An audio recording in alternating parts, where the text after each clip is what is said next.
По статистике, постоянно храпит во сне каждый 5-й человек старше 30 лет.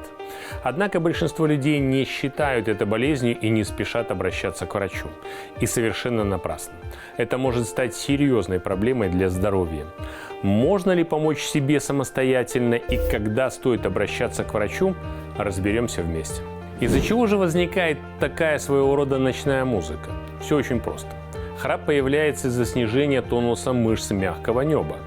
Провисая, они затрудняют прохождение воздуха по дыхательным путям. На вдохе расслабленные ткани начинают вибрировать, что и приводит к появлению характерных гремящих звуков.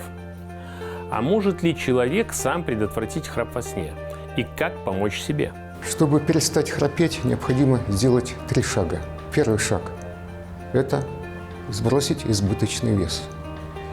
Лица с избыточным весом все храпят во сне. Шаг второй.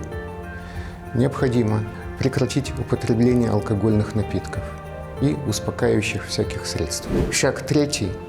Необходимо спать лежа на боку, потому что при положении лежа на спине происходит пролоббирование мягкого неба и корня языка, что и вызывает храп.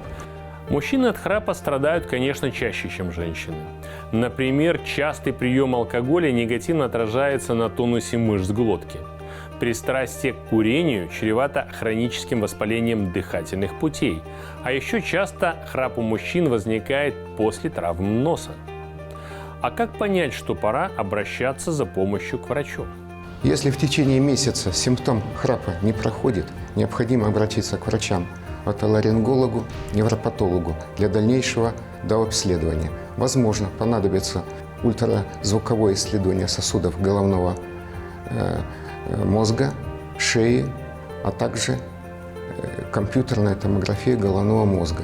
Согласно исследованиям, пациенты с храпом чаще сталкиваются с сердечно-сосудистыми патологиями, глаукомой и сахарным диабетом.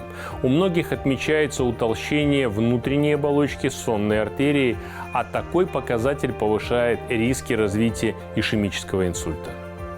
Вести здоровый образ жизни – это лучшая формула здоровья. С вами был Дмитрий Шевцов, и до новых встреч на телеканале ОНТ.